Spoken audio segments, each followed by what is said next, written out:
महाशिवरात्रि की व्रत कथा। हमारे हिंदू धर्म में महाशिवरात्रि व्रत बहुत विशेष महत्व है। इस दिन व्रत रखने वाले लोगों को महाशिवरात्रि व्रत कथा अवश्य सुननी चाहिए। आइए मित्रों, जाने इस कथा को। प्लीज लाइक सब्सक्राइब करें, कमेंट में राधे राधे लिखना ना भूलें। महाशिवरात्रि की व्रत कथा। एक बार पार्वती ने भगवान शिवशंकर से पूछा, ऐसा कौन सा श्रेष्ठ तथा सरल व्रत पूजन है जिससे मृत्यु लोक के प्राणी आपकी कृपा सहज ही प्राप्त कर लेते हैं? उत्तर में शिवजी ने पार्वती को शिवरात्रि के व्रत का विधान बताकर यह कथा सुनाई। एक गांव में एक शिकारी रहता था। पशुओं की हत्या करके वह अपने कुटुंब को पालता था। वह एक साहूकार का ऋणी था, लेकिन उसका ऋण समय पर न चुका सका।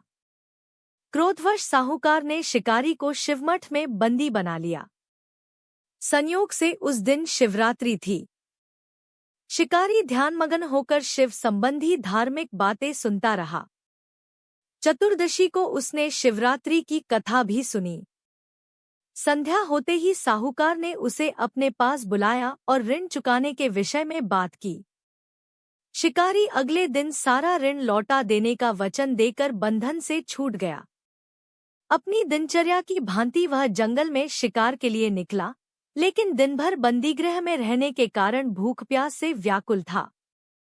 शिकार करने के लिए वह एक तालाब के किनारे बेल वृक्ष पर पड़ाव बनाने लगा। बेल वृक्ष के नीचे शिवलिंग था जो बिल्वपत्रों से ढका हुआ था। शिकारी को उसका पता न चला। पड़ाव बनाते समय उसने जो टहनियां तोड़ी वे संयोग से शिवलिंग पर गिरी। इस प्रकार दिन भर भूखे प्यासे शिकारी का व्रत भी हो गया और शिवलिंग पर बेलपत्र भी चढ़ गए। एक पहर रात्रि बीत जाने पर एक गर्भिणी मृगी तालाब पर पानी पीने पहुंची। शिकारी ने धनुष पर तीर चढ़ाकर ज्यों ही प्रत्यंचा खींची, मृगी बोली, मैं गर्भिणी हूं, शीघ्र ही प्रसव करूंगी। तुम एक साथ दो जीवों की हत्या करोगे, जो ठीक नहीं है। मैं अपने बच्चे को जन्म देकर शीघ्र ही तुम्हारे सामने प्रस्तुत हो जाऊंगी, तब तुम मुझे मार लेना। शिकारी ने प्रत्यंचा ढीली कर दी और मृगी झाड़ियों में लुप्त हो गई। कुछ ही देर बाद एक और मृगी उधर से निकली। शिकारी की प्रसन्नता का ठिकाना न रहा। समीप आने पर उसने धनुष पर बाण चढ़ाया। तब उसे देख मृगी ने विनम्रतापूर्वक निवेदन किया, हे पारधी, मैं थोड़ी देर पहले ही ऋतु से निवृत्त हुई हूँ। कामातुर विरहिणी हूँ। अपने प्रिय की खोज में भटक रही हूँ। मैं अपने पति से मिलकर शीघ्र ही तुम्हारे पास आ जाऊंगी। शिकारी ने उसे भी जाने दिया। 2 बार शिकार को खोकर उसका माथा ठनका। वह चिंता में पड़ गया। रात्रि का आखिरी पहर बीत रहा था। तभी एक अन्य मृगी अपने बच्चों के साथ उधर से निकली। शिकारी के लिए यह स्वर्णिम अवसर था।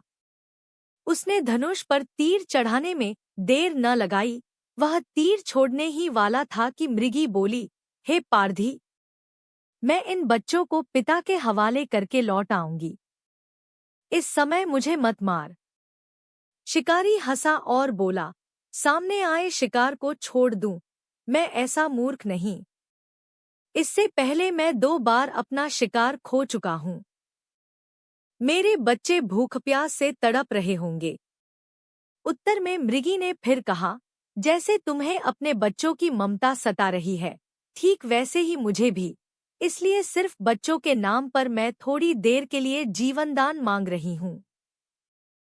हे पारधी, मेरा विश्वास कर, मैं इन्हें इनके पिता के पास छोड़कर तुरंत लौटने की प्रतिज्ञा करती हूँ। मृगी का दीन स्वर सुनकर शिकारी को उस पर दया आ गई। उसने उस मृगी को भी जाने दिया। शिकार के अभाव में बेलवृक्ष पर बैठा शिकारी बेलपत्र तोड़ तोड़ कर नीचे फेंकता जा रहा था। पौ फटने को हुई तो एक हष्टपुष्ट मृग उसी रास्ते पर आया। शिकारी ने सोच लिया कि इसका शिकार वह अवश्य करेगा। शिकारी की तनी प्रत्यंचा देखकर मृग विनीत स्वर में बोला, हे पारधी भाई, यदि तुमने मुझसे पूर्व आने वाली 3 मृगियों तथा छोटे छोटे बच्चों को मार डाला है तो मुझे भी मारने में विलंब न करो, ताकि उनके वियोग में मुझे एक क्षण भी दुख न सहना पड़े। मैं उन मृगियों का पति हूँ। यदि तुमने उन्हें जीवन दान दिया है तो मुझे भी कुछ क्षण जीवन दान देने की कृपा करो। मैं उनसे मिलकर तुम्हारे सामने उपस्थित हो जाऊंगा। मृग की बात सुनते ही शिकारी के सामने पूरी रात का घटनाचक्र घूम गया। उसने सारी कथा मृग को सुना दी। तब मृग ने कहा, मेरी तीनों पत्नियां जिस प्रकार प्रतिज्ञाबद्ध होकर गई हैं, मेरी मृत्यु से अपने धर्म का पालन नहीं कर पाएंगी।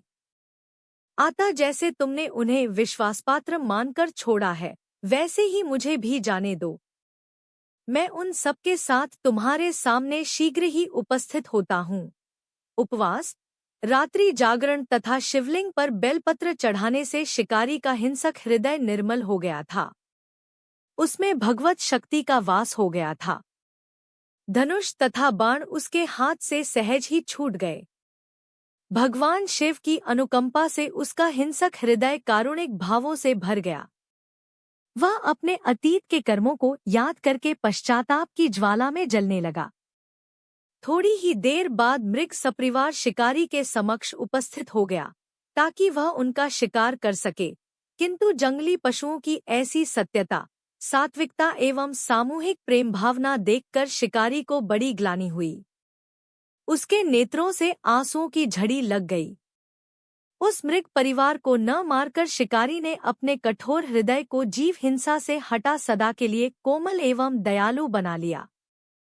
देवलोक से समस्त देव समाज भी इस घटना को देख रहा था।